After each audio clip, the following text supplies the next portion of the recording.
Prabhuddha Bharat International Program of Reading the Constitution of India, Episode 36. In this episode, we cover Part 12 from Article 264 to Article 274, 12 articles. These articles deal with finance, property, contracts and suits. భారత రాజ్యాంగము ప్రబుద్ధ భారత్ నిర్మాణము. Prabuddha Bharat international ఆధ్వర్యంలో రాజ్యాంగ పఠనానికి ఆహ్వానం. నా పేరు ఝాన్సీ గెడ్డం. రాజ్యాంగ పఠనం 36వ ఎపిసోడ్. ఈ ఎపిసోడ్ లో భారత రాజ్యాంగం 12వ భాగం మొదటి అధ్యాయంలోని అధికరణ 264 నుండి 274 వరకు విందాం. ఇవి ఫైనాన్స్, ప్రాపర్టీ, కాంట్రాక్టులు, కోర్టు దావాలకు సంబంధించినవి. Part 12 Finance, Property, Contracts and Suits. Chapter 1 Finance General. Article 264 Interpretation. In this part, Finance Commission means a Finance Commission constituted under Article 280.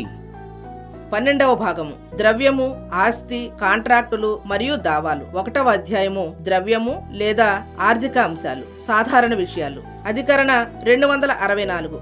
అర్థ వివరణ. ఈ భాగంలో ఆర్థిక సంఘము అనగా అధికరణ 280 క్రింద ఏర్పాటు చేయబడిన ఆర్థిక సంఘము అని అర్థం. Article 265. Taxes not to be imposed save by authority of law. No tax shall be levied or collected except by authority of law. అధికరణ 265. శాసనబద్ధ అధికారంతో తప్ప పన్నులు విధించరాదు. శాసనబద్ధమైన అధికారంతో తప్ప ఎలాంటి పన్ను విధించరాదు, వసూలు చేయరాదు. Article 266. Consolidated funds and the public accounts of India and of the states. Clause 1. Subject to the provisions of Article 267 and to the provisions of this chapter with respect to the assignment of the whole or part of the net proceeds of certain taxes and duties to states, all revenues received by the Government of India, all loans raised by that government by the issue of treasury bills, loans or ways and means advances, and all monies received by that government in repayment of loans shall form one consolidated fund to be entitled the Consolidated Fund of India. And all revenues received by the government of a state, all loans raised by that government by the issue of treasury bills, loans or ways and means advances, and all monies received by that government in repayment of loans shall form one consolidated fund to be entitled the Consolidated Fund of the state. Clause 2. All other public monies received by or on behalf of the Government of India or the Government of a state shall be credited to the public account of India or to the public account of the state as the case may be. Clause 3. No monies out of the Consolidated Fund of India or the Consolidated Fund of a state shall be appropriated except in accordance with the law and for the purposes and in the manner provided in this Constitution. అధికరణ 266. భారతదేశ మరియు రాష్ట్రాల సంచిత నిధులు మరియు ప్రభుత్వ ఖాతాలు. Clause 1. అధికరణ 267 మరియు ఈ అధ్యాయంలోని నిబంధనలకు లోబడి కొన్ని పన్నులు మరియు సుంకాల నుండి స్వీకరించు నికర రాబడులు పూర్తిగా లేదా పాక్షికంగా రాష్ట్రాలకు కేటాయించడానికి సంబంధించి భారత ప్రభుత్వం స్వీకరించు అన్ని ఆదాయములు, ట్రెజరీ బిల్లులు, రుణాలు లేదా వేస్ అండ్ మీన్స్ అడ్వాన్సెస్ అంటే చేబదులు, అప్పుల ద్వారా ప్రభుత్వం సేకరించు అన్ని రుణాలు తిరిగి చెల్లింపుల నుండి ప్రభుత్వం పొందు మొత్తాలు అన్నిటినీ చేర్చి భారత సంచిత నిధి అను పేరుతో ఒక నిధిగా ఏర్పాటు చేయబడును. ఒక రాష్ట్ర ప్రభుత్వం స్వీకరించు అన్ని ఆదాయములు, ట్రెజరీ బిల్లులు జారీ చేయుట, అప్పులు లేదా వేస్ అండ్ మీన్స్ అడ్వాన్సులు అంటే చేబదుళ్ల ద్వారా అవి పొందే రుణాలు మరియు రుణాలు తిరిగి చెల్లింపు నుండి ఆ ప్రభుత్వం పొందే అన్ని పైకములు రాష్ట్ర సంచిత నిధి అను పేరుతో ఒక నిధిగా ఏర్పడును. క్లాజ్ 2. భారత ప్రభుత్వం లేదా ఒక రాష్ట్ర ప్రభుత్వం లేదా ఆయా ప్రభుత్వాల తరపున స్వీకరించు అన్ని ఇతర ప్రభుత్వ పైకములు భారత ప్రభుత్వ ఖాతాలో లేదా సందర్భానుసారం రాష్ట్ర ప్రభుత్వ ఖాతాలో జమ చేయవలెను. క్లాజ్ 3. శాసనమును అనుసరించి ఈ రాజ్యాంగములో నిబంధించబడిన ప్రయోజనాలకు నిబంధిత విధానము ద్వారా తప్ప భారత సంచిత నిధి లేదా రాష్ట్ర సంచిత నిధి నుండి ఎట్టి వినియోజనము చేయరాదు. Article 267. Contingency Fund. Clause 1. Parliament may by law establish a contingency fund in the nature of an imprest to be entitled the Contingency Fund of India, into which shall be paid from time to time such sums as may be determined by such law, and the said fund shall be placed at the disposal of the President to enable advances to be made by him out of such fund for the purposes of meeting unforeseen expenditure pending authorization of such expenditure by Parliament by law under Article 115 or Article 116. Clause 2. The legislature of a state may by law establish a contingency fund in the nature of an imprest to be entitled the Contingency Fund of the state, into which shall be paid from time to time such sums as may be determined by such law, and the said fund shall be placed at the disposal of the governor of the state to enable advances to be made by him out of such fund for the purposes of meeting unforeseen expenditure pending authorization of such expenditure by the legislature of the state by law under Article 205 and Article 206. అధికరణ 267 ఊహించని అవసరాల నిధి. Clause 1. Parliament శాసనం ద్వారా ఆకస్మిక అవసరాల నిధి అనే పేరుతో impressed స్వభావము గల నిధిని ఏర్పరిచి సదరు శాసనములో నిర్ణయించిన మొత్తాన్ని ఈ నిధిలో ఎప్పటికప్పుడు నింపి ఉంచాలి. ఈ నిధి దేశాధ్యక్షుని ఆధీనం నందు ఉండాలి. అనుకోని ఖర్చులు సంభవించినప్పుడు వాటికై అధికరణ 115 లేదా అధికరణ 116 క్రింద పార్లమెంటు శాసనం ద్వారా అనుమతినిచ్చు లోపల దేశాధ్యక్షులు ఈ నిధి నుండి ఆ ఖర్చులకు అవసరమగు నిధులు ముందుగా విడుదల చేయవచ్చు. క్లాజ్ 2. ఒక రాష్ట్ర శాసన వ్యవస్థ శాసనం ద్వారా ఆకస్మిక అవసరాల నిధి అను పేరుతో ఇంప్రెస్డ్ స్వభావం గల నిధిని ఏర్పరచవచ్చు. సదరు శాసనములో నిర్ణయించిన మొత్తాన్ని ఈ నిధిలో ఎప్పటికప్పుడు నింపి ఉంచాలి. ఈ నిధిని రాష్ట్ర గవర్నరు ఆధీనమునందు ఉంచాలి. అనుకోని ఖర్చులు సంభవించినప్పుడు వాటికై అధికరణ 205 లేదా 206 క్రింద రాష్ట్ర శాసన వ్యవస్థ శాసనం ద్వారా అనుమతినిచ్చు లోపల రాష్ట్ర గవర్నరు ఈ నిధి నుండి ఆ ఖర్చులకు అవసరమగు నిధులు ముందుగా విడుదల చేయవచ్చు. Distribution of revenues between the Union and the states. Article 268. Duties levied by the Union but collected and appropriated by the states. Clause 1. Such stamp duties as are mentioned in the Union list shall be levied by the Government of India but shall be collected. Subclause A. In case where such duties are leviable within any Union territory by the Government of India, and subclause B. In other cases by the states within which such duties are respectively leviable. Clause 2. The proceeds in any financial year of any such duty leviable within any state shall not form part of the consolidated fund of India, but shall be assigned to that state. Union రాష్ట్రముల మధ్య ప్రభుత్వ ఆదాయ పంపిణీ. అధికరణ 268. Union చే విధించబడి రాష్ట్రాలచే వసూలు చేయబడి వినియోజనం చేయబడు సుంకములు. Clause 1. Union ప్రభుత్వ జాబితాలో పేర్కొనబడినట్టి భారత ప్రభుత్వంచే విధించబడు స్టాంపు సుంకములు. ఏదేని సంఘాధీన ప్రాంతంలో విధించదగినవైన సుంకములైతే భారత ప్రభుత్వం చేతను, మరియు బి. ఏ ఇతర కేసులలోనైనను అట్టి సుంకములు ఏ రాష్ట్రము లోపల విధించబడునో ఆ సంబంధిత రాష్ట్రముచే వసూలు చేయబడును. క్లాజ్ 2. ఏదేని ఆర్థిక సంవత్సరంలో ఏదేని రాష్ట్రం లోపల విధించబడగల అట్టి సుంకముల ద్వారా వచ్చిన రాబడులు భారత సంచిత నిధిలో భాగము కావు. అవి ఆయా రాష్ట్రమునకు కేటాయించబడతాయి. Article 268A. Service tax levied by Union and collected and appropriated by the Union and the state. This article was omitted by the Constitution 101st Amendment Act 2016. అధికరణ 268A. ఇది రాజ్యాంగం 101వ సవరణ చట్టం 2016 ద్వారా తొలగించబడింది. Article 269.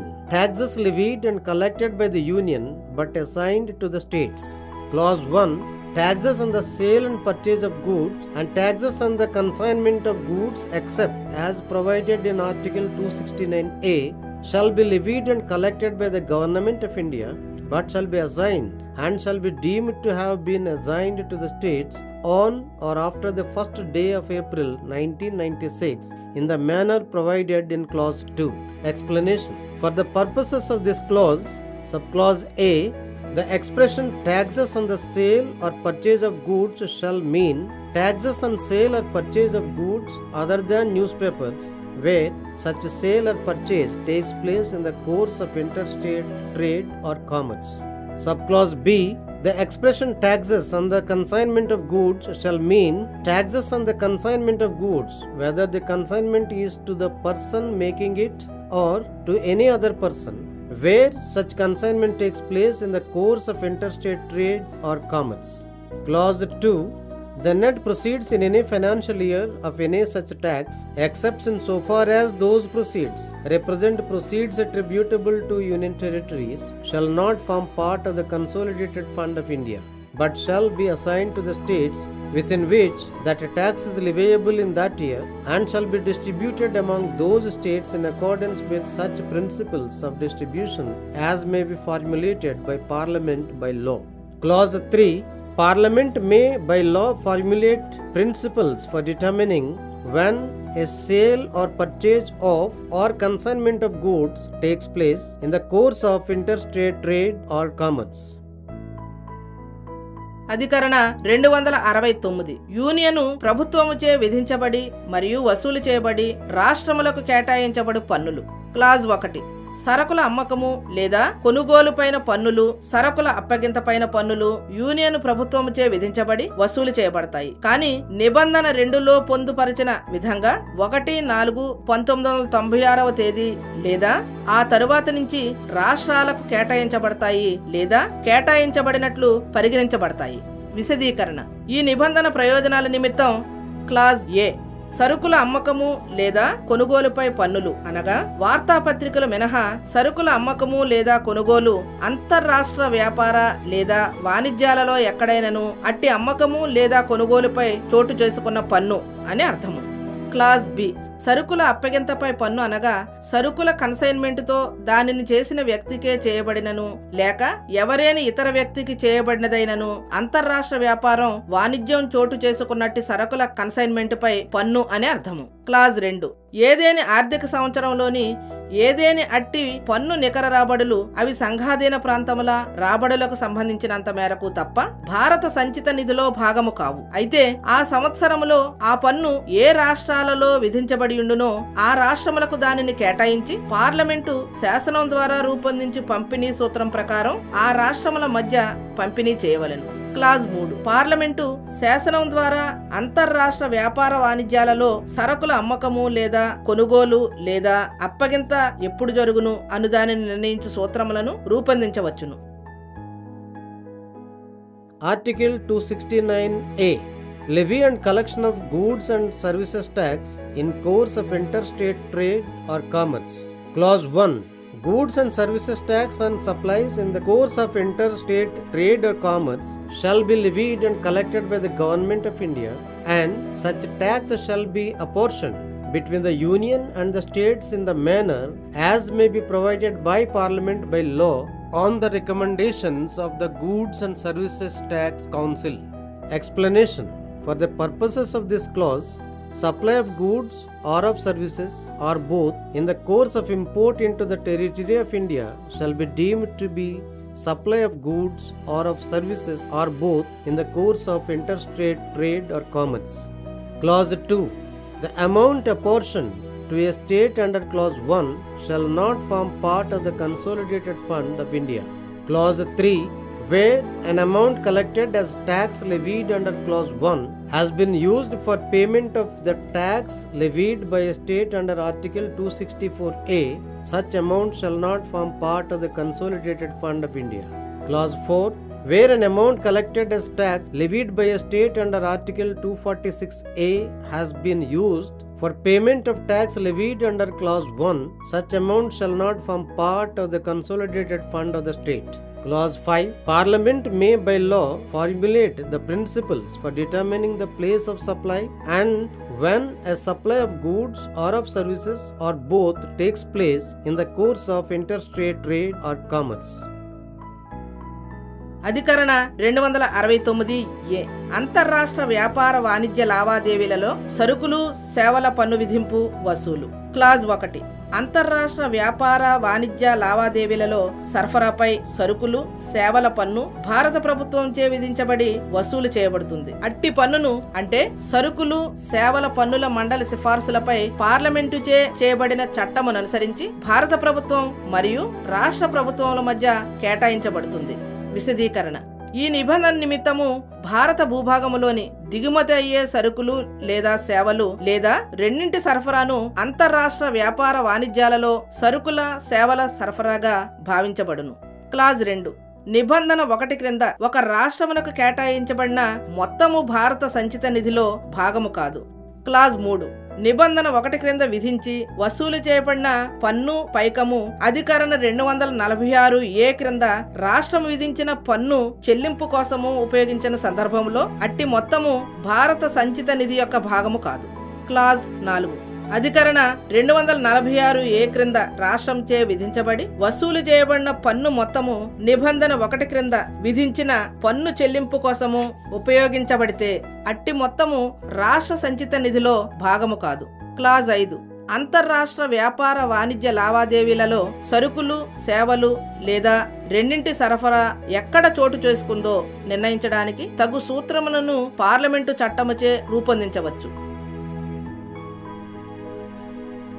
Article 270 Taxes levied and distributed between the Union and the states. Clause 1 All taxes and duties referred to in the Union list except the duties and taxes referred to in Articles 268, 269 and 269A respectively, surcharge and taxes and duties referred to in Article 271 and any cess levied for specific purposes under any law made by Parliament shall be levied and collected by the Government of India and shall be distributed between the Union and the states in the manner provided in Clause 2.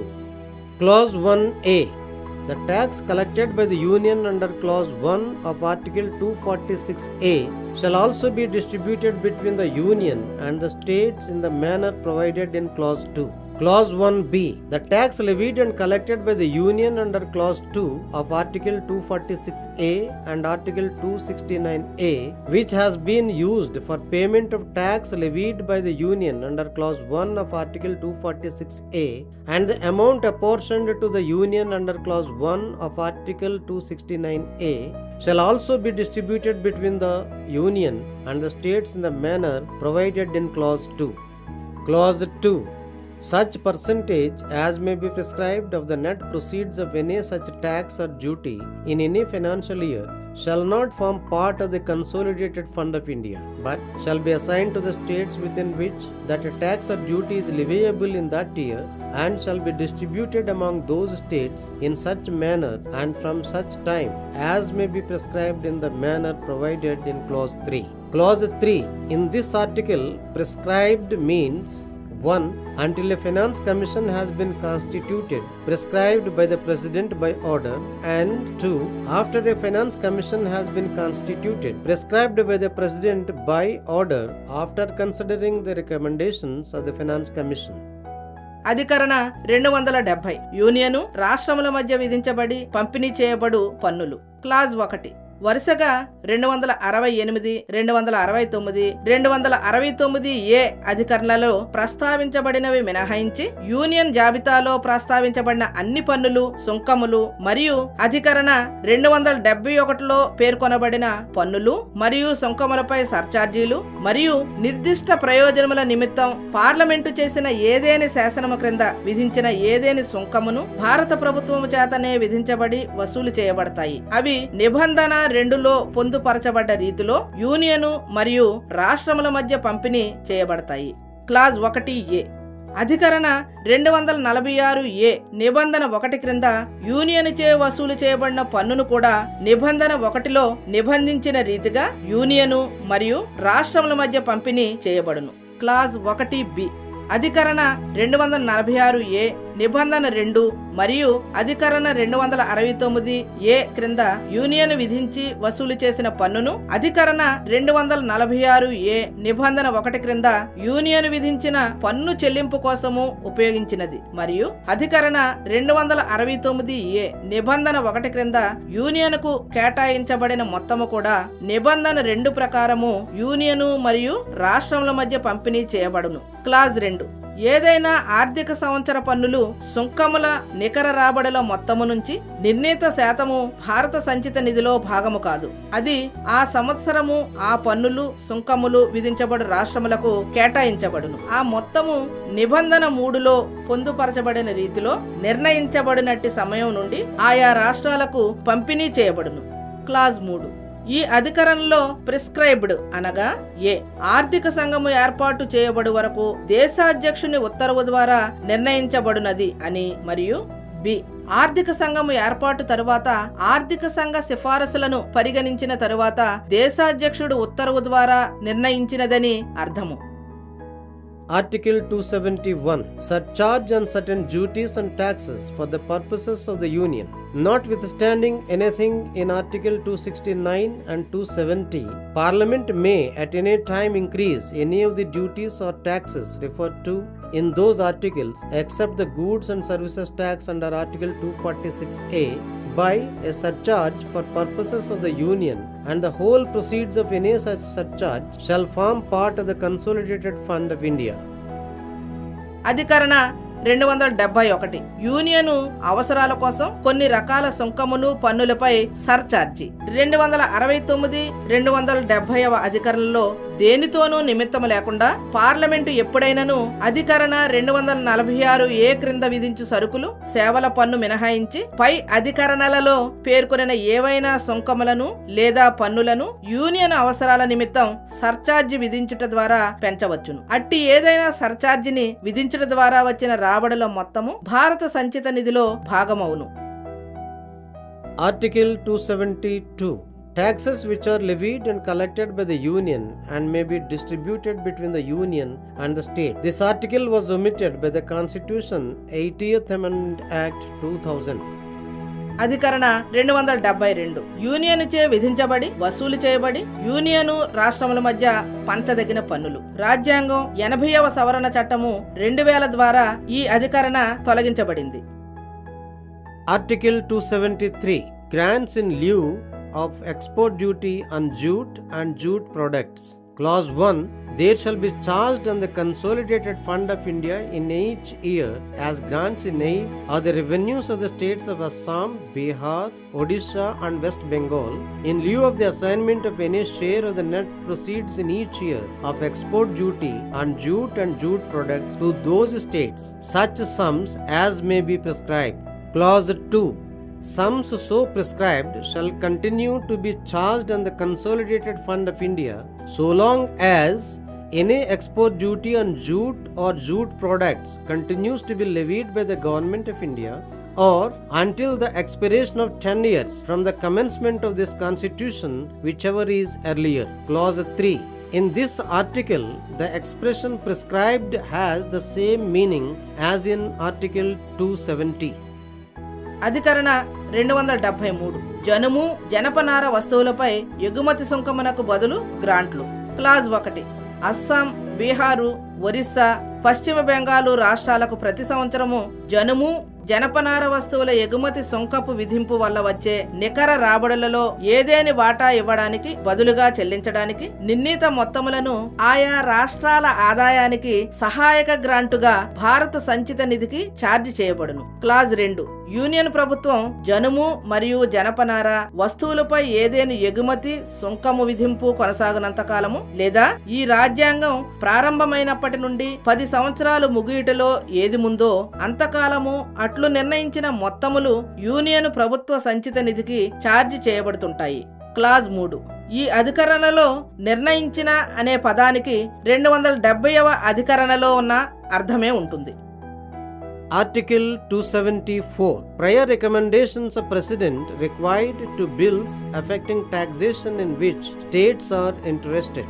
Clause 1 No bill or amendment which imposes or varies in a tax or duty in which states are interested, or which varies the meaning of the expression agricultural income as defined for the purposes of the enactments relating to Indian income tax, or which affects the principles on which under any of the foregoing provisions of this chapter monies are or may be distributed to state, or which imposes any such surcharge for the purposes of the union as is mentioned in the foregoing provisions of this chapter, shall be introduced or moved in either house of parliament except on the recommendation of the president. Clause 2.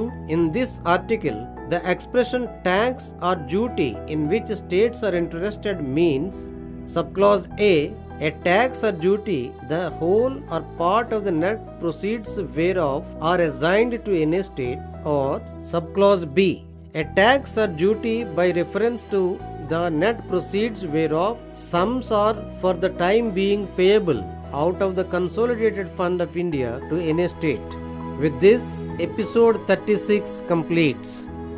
అధికరణ 274 రాష్ట్రాల ప్రయోజనాలు ముడిపడి ఉన్న పన్నులపై ప్రభావమున్న బిల్లులు ప్రవేశపెట్టుటకు దేశాధ్యక్షుని ముందస్తు సిఫారసు అవసరము. Clause 1. రాష్ట్రాల ప్రయోజనాలతో ముడిపడి ఉన్న ఏదేని పన్ను లేదా సుంకము విధించు లేదా సవరణ లేదా భారతీయ ఆదాయం పన్ను చట్టం క్రింద నిర్వచించినట్టి వ్యవసాయ ఆదాయం అర్థం మార్చు బిల్లు లేదా సవరణ లేదా ఈ అధ్యాయంలో పై ఏవేని నిబంధనల క్రింద రాష్ట్రాల మధ్య పైకములు పంచబడు సూత్రములను ప్రభావితపరచు బిల్లు లేదా సవరణ లేదా ఈ అధ్యాయంలో పై నిబంధనలలో పేర్కొనినట్లుగా యూనియన్ అవసరాల నిమిత్తం సర్చార్జీ దేనినైనను విధించు బిల్లు లేక సవరణను దేశాధ్యక్షుని సిఫారసుతో తప్ప పార్లమెంటులోని ఏ సభలోనైనను ప్రవేశపెట్టరాదు. క్లాజ్ 2. ఈ అధికరణలో రాష్ట్రాల ప్రయోజనాలతో ముడిపడి ఉన్న పన్ను లేదా సుంకము అనగా ఏ పన్ను లేదా సుంకపు నికర రాబడులను పూర్తిగా లేదా పాక్షికంగా రాష్ట్రములకు కేటాయించడం జరుగునో ఆ పన్ను లేదా సుంకము అని, లేదా బి ఏ పన్ను లేదా సుంకపు నికర రాబడులను తత్సమయమున ఏదేని రాష్ట్రమునకు భారత సంచిత నిధి నుండి చెల్లించడం జరుగుతుందో ఆ పన్ను లేదా సుంకము అని అర్థం. ఇంతటితో రాజ్యాంగ పఠనం 36వ ఎపిసోడ్ సమాప్తం.